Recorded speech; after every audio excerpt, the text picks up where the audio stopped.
Do you know that guy? Hey guys, Jed's here, tuning in, using the GoPro today because the camera of my phone just died. So I'm just gonna hopefully hit this thing right. It's really hard to use this thing as you don't really know what you're looking at.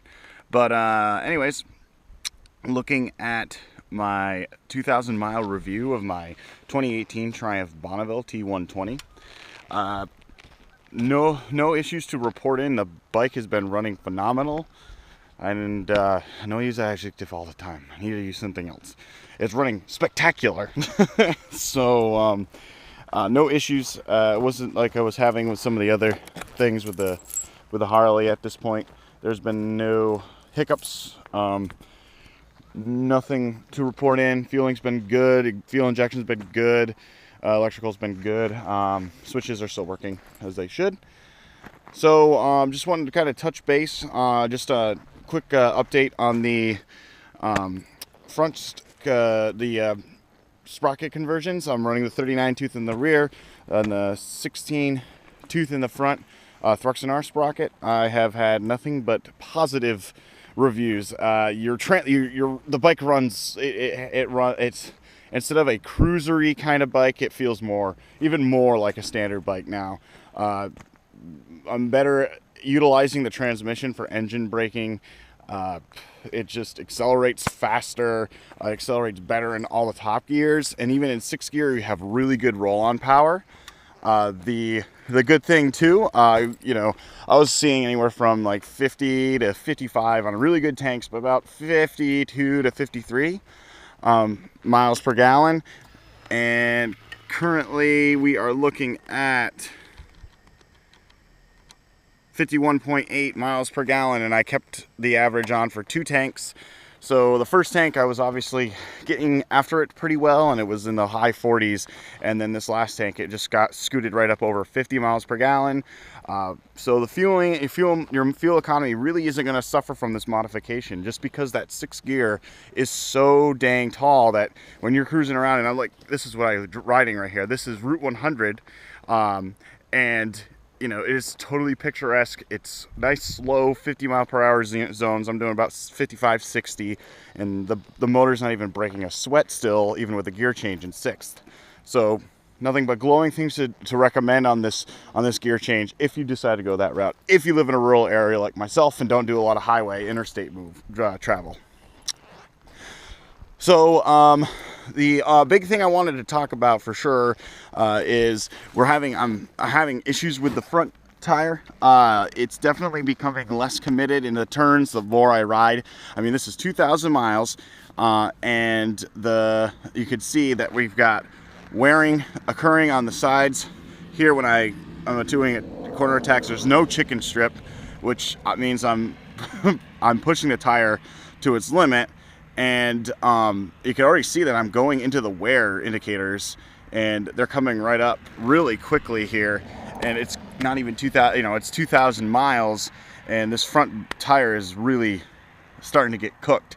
And you could definitely tell it's a biased tread, especially if I'm getting aggressive in the turns. We're looking at 55, 60 miles an hour. There's definitely the bias squish going on. It's not responsive. There's a little bit of vibration. It's a biased tire. It gives you that good, comfy cruising ride, which is what most guys that probably buy this bike are just trying to get that nostalgia of owning that old Bonneville. But for me, this is a new experience for me, and I really wish they equipped this bike with a radial in the front, because the rear is actually in really good shape. You take a look at your wear here. There's hardly any wear, and I'm going right to the edge here. Like, I don't have a chicken strip. So, I'm really pushing the tire, and the rear's been very good, very responsive, good feedback, but the front is definitely getting worse as the mileage keeps going. Just gonna say a little shout out here to the Wilkins team for 512 by 512. I'm currently at 4 times 512 at 2078. I think 512 times 4 is 2,048, and I had 6 miles on the bike when I bought it, so that's 2,052. So I've definitely surpassed that. So boys and girls, racking it big time with this bike. So like I said, 2,000 miles, flawless. The bike's been running great. I've adjusted the pitch on my rear bag here just because I wanted a little more visibility for the light.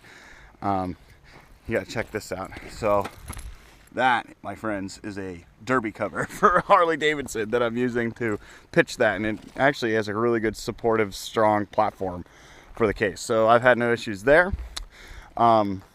All in all, the bike has been great. I have no complaints, no problems, no issues. Knock on wood, everything's been running great. You know, the brakes have been doing well. Like they don't overheat. They're not the best brakes out there, but that's what you're gonna get with a dual pot piston caliper. I mean, it's very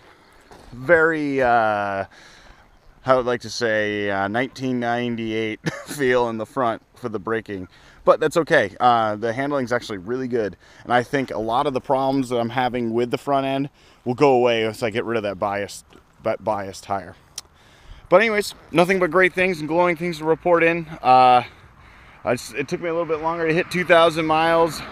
I kind of had a couple of days where I just wasn't really riding. I just took a couple days off.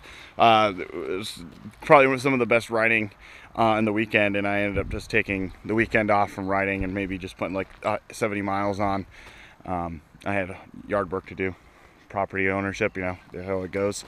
So anyways, thanks for tuning in. I will be going up with an update at 3,000 miles, just to kind of keep you posted on how the gearing's treating the bike, how the chain and sprockets are looking, and I really just want to follow up with that front tire because I don't know if it's going to make it to the 3,000 mile mark. I'm hoping to get there probably by the end of the weekend. So, but as you could tell, I'm just about kicking that front tire, which is crazy. Well, anyways, thanks for tuning in. Ride safe, best.